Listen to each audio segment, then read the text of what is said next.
প্রতিদিন সকালে উঠে আসলে গৃহিণীদের একটাই সমস্যা, আজকে কি রান্না করব এই ভাবতে ভাবতে দিনটা চলে যায়।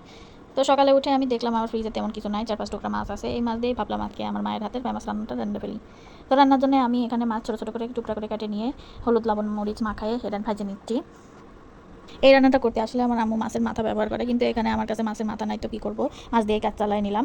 তো এই মাছ দিয়েই আপনি খুব সুন্দর করে এই রান্নাটা করে ফেলতে পারবেন।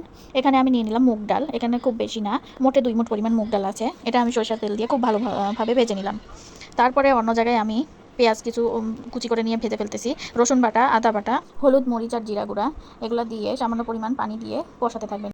মুগ ডাল দিয়ে মাছের মাথার রান্না আমার মা যে এত টেস্ট করে রান্না করে, এর থেকে মজা আর কোনো রান্নাই আসলে লাগে না।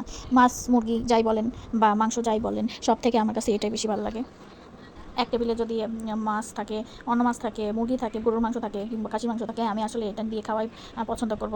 কারণ আপনি একবার বানালেই বুঝবেন যে কী পরিমাণ টেস্টি হয় এই জিনিসটা। যাই হোক, এদিকে আমি মাছটা সুন্দরভাবে কষিয়ে নিলাম এবং অন্যদিকে আমি ভাজা ডালটা নামিয়ে নিলাম ওই কড়াইতেই। ভাজা ডালের মধ্যে এখানে আমি পেঁয়াজ দিয়ে দিব, কিছু মরিচ দিয়ে দিব, কিছু কাঁচামরিচ কেটে একদম ফালি করে দিয়ে দিব। আমি কাঁচামরিচ কেচি দিয়েই কাটি, এ নিয়ে আবার কখনো কেউ কথা না বলেন, সেজন্য আগেই বলে দিলাম। এখানে আমি কিছু দিয়ে দিলাম গরম মশলা, সাথে আদা বাটা, রসুন বাটা, সাথে আরেকটু জিরা গুঁড়া এখানেও দিতে হবে। আর আপনারা চাইলে এখানে প্রেশার কুকারও ইউজ করতে পারেন। আমি পরে প্রেশার কুকারই ইউজ করেছিলাম। আর এখানে আমি লবণ হলুদ আর সরিষার তেল দিয়ে খুব ভালোভাবে মিক্স করে নিলাম।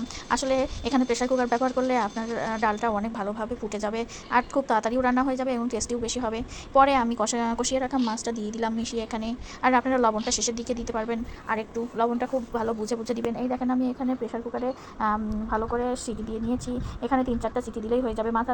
মাছের মাথা দিলে আর একটু বেশি দিবেন, 7-8টা চিটি দিবেন, তাহলে ভালো হবে। আর যদি ডাল গোটা রাখতে চান সেক্ষেত্রে বুঝে দিবেন। আর এখানে আমি সোমবারা দিয়ে নিলাম, রসুন কুচি আর গোটা জিরা দিয়ে আমি সোমবারা দিয়ে দিলাম। আর সবশেষে একটু জিরা গুঁড়া এবং 2 ফালা কাঁচামরিচ কুচি দিয়ে দিলাম। আর এই তো আমার হয়ে গেল মুড়ি ঘন্ট।